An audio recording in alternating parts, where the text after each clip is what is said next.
ഇതിനകത്ത് ഭയങ്കര ഒരു കോമഡി ഉണ്ട്. ആസിഫ് അലി നാരായണന് കൊടുത്തത് എന്താണെന്നറിയോ? മെമൻറ്റോ. നല്ല മെമൻറ്റോ. പിന്നെ അത് കഴിഞ്ഞ് അതിലും വലിയ കോമഡി ഉണ്ടായി. നാട്ടുകാർ മുഴുവനങ്ങ് കൊടുത്തെന്ന് ഓരോ മെമൻറ്റോ. അവന് ജയരാജിൻ്റെ മേടിക്കണമെന്നേ ഉള്ളാന്ന്.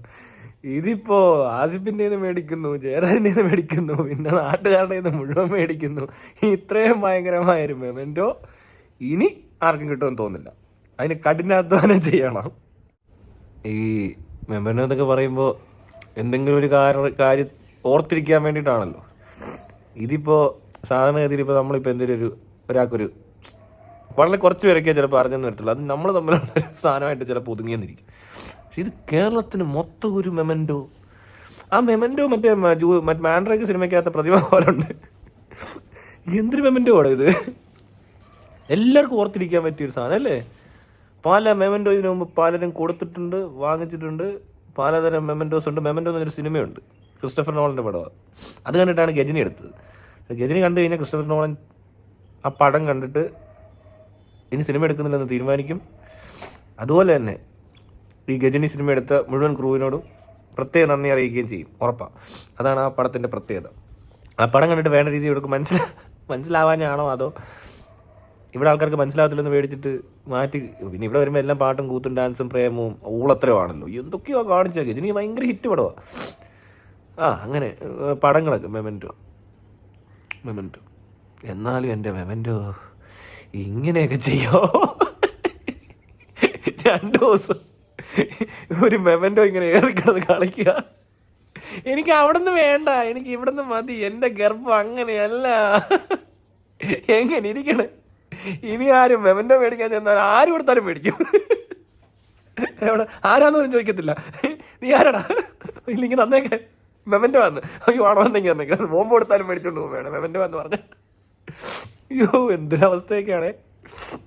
മെമൻറ്റോ ഒന്ന് കേൾക്കുമ്പോഴേ ചിലപ്പോൾ ഇനി ഇമാരൊക്കെ ഒന്ന് അപ്പുറത്ത് അയ്യോ ഭയങ്കര റെസ്പെക്ട്. ഇനി റെസ്പെക്ട് ഒഴുകും.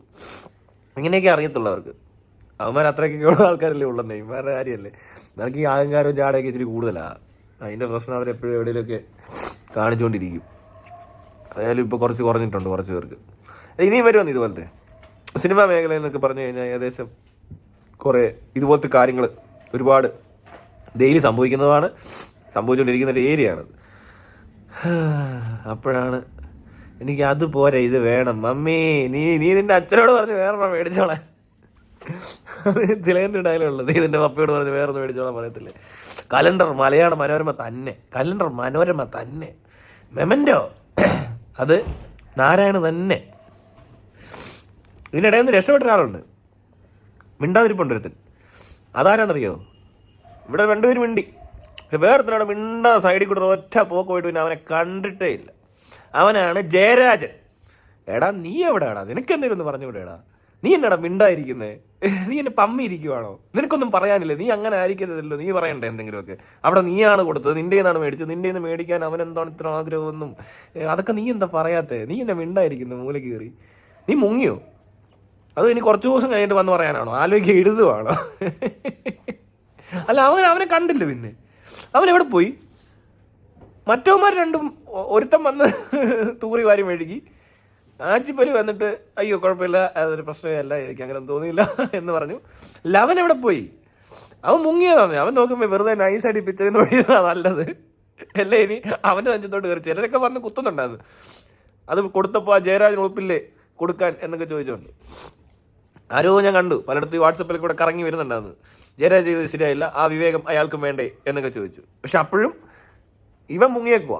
അവൻ മിണ്ടുന്നില്ല, കുട്ടി മിണ്ടുന്നില്ല, ജയരാജൻ മിണ്ടുന്നില്ല. എന്താ ജയരാജ് മിണ്ടാതെ? ജിയുടെ ജി മാറി വല്ല കൂ വല്ലതും ആയോ മിണ്ടായിരിക്കാൻ? ജയരാജ് കൂ എന്നാക്കിയോ? ഒരു ജി ഒന്നും മിണ്ടുന്നില്ലെന്ന്. ജി എന്തെങ്കിലും ഒന്ന് പറയണം കേട്ടോ. ജിയുടെ വർത്താനം എന്താണെന്ന് കേൾക്കണം. ആ സമയത്ത് അവിടെ ഞാൻ എൻ്റെ പേര് വിളിച്ചത് കേട്ടില്ലെന്നോ അതോ എന്നെ വിളിച്ചത് അവിടെ കൈ കാണിച്ച് വിളിച്ചപ്പോൾ അയാൾ അവിടെ കൃത്യമായിട്ട് കേട്ട് അവിടെ എത്തി. മറ്റേ മൈക്കിൽ കൂടെ അനൗൺസ് ചെയ്തിട്ടൊന്നും വേറെ ഏതോ പേര് വിളിച്ചപ്പോൾ എന്തിനാണ് ഈ നാരായണൻ എഴുന്നേറ്റ് പോയത്? എനിക്ക് മനസ്സിലാവാൻ ചോദിക്കുക. അവൻ വേറെ ആരാണ്ടാ പേര് വിളിച്ചെന്നൊക്കെയാണ് തോന്നിയെന്ന് അവൻ പറയുന്നത്. അവൻ്റെ പേര് തെറ്റിച്ചോ? പിന്നെ ഇവൻ എന്തിനാണ് എഴുന്നേറ്റ് പോയത്? നീ ഏത് പേര് വിളിച്ചാലും എഴുന്നേറ്റ് പോകും. ഇവൻ്റെ പഴയ പേര് രമേശൻ എന്ന് കുമാറെന്നോ വേണ്ട, പിന്നെയാണ് നാരായണൻ എന്നാക്കിയത്. അവനെ പേര് പോലും കൃത്യമായിട്ട് ഓർമ്മയില്ലെന്ന് തോന്നുന്നു. അവനെ ഏതോ ഒരു പേര് വിളിച്ചു, സന്തോഷ് നാരായണൻ വിളിച്ചു. അപ്പോഴേ അവൻ എഴുന്നേറ്റ് പോയിട്ട് ആസിഫിയുടെ മെമൻറ്റോ മേടിച്ചിട്ട് ജയരാജിന് കൊടുത്ത്. നിന്റെ പേരല്ല വിളിച്ചത്, പിന്നെ നീ എന്തിനാ എഴുന്നേറ്റ് പോയത്? അപ്പം നിനക്കറിയാം നിന്റെ പേരിനകത്ത് മാറ്റം ഉണ്ടായാലും കുഴപ്പമൊന്നുമില്ലെന്ന്. അവൻ പണ്ട് രമേഷ് കുമാറാണ്, ഇപ്പം രമേഷ് നാരായണൻ. അങ്ങനെ നീ ഇടയ്ക്കിടയ്ക്ക് പേര് വരുന്നുണ്ടെന്ന് പേര് തെറ്റിയാലും നിനക്ക് മനസ്സിലാവുന്നുണ്ട്. അതുകൊണ്ടാണ് നീ എഴുന്നേറ്റ് പോയത്. മൊത്തം നമ്പർ കള്ളത്തരങ്ങൾ. എന്നാലും ഇപ്പം അവരുടെ രണ്ടുപേരും കാര്യം കഴിഞ്ഞില്ല. ജയരാജിയുടെ ഒരു വാക്കുകൾ കൂടി കേൾക്കുകയായിരുന്നെങ്കിൽ രസമായനെ. ചിലപ്പോൾ ജയരാജ് വന്നതിന് പറഞ്ഞു കഴിഞ്ഞാൽ ജയരാജ് അല്ല ഏറി കയറുമെന്ന് പേടിച്ചുകൊണ്ടായിരിക്കും. അപ്പോൾ അവൻ ജയരാജ്. എന്നാലും അതാ നന്നായി. എല്ലാവരും പിടിച്ചിട്ട് വല്ലതൊക്കെ കാണിച്ച് കൂട്ടി ഒന്നാമത് സോഷ്യൽ മീഡിയ മണ്ടത്തരമൊക്കെയാണ്. സകല അലവലാദികളൂടെ കയറി ജയരാജിയുടെ കീറി എടുത്തേനെ ഇങ്ങോട്ടൊക്കെ. മായച്ച് കളഞ്ഞേ. നീ കൂടുതൽ ഒന്നും ആവണ്ട, അങ്ങോട്ട് സൈഡിലോട്ട് മാറി നിൽക്കടാ കൂ എന്ന് പറയാൻ. കൂ കീ ജയരാജ് പി അങ്ങനെയുണ്ട്. ജയരാജ് പി വാര്യർ എന്നാണ് എനിക്കറിയില്ല, അങ്ങനെ കണ്ടാണെന്ന് തോന്നുന്നല്ലേ. അപ്പം ശരിയെന്നാ, മെമൻറ്റോ ഉഗ്രം മെമൻറ്റോ.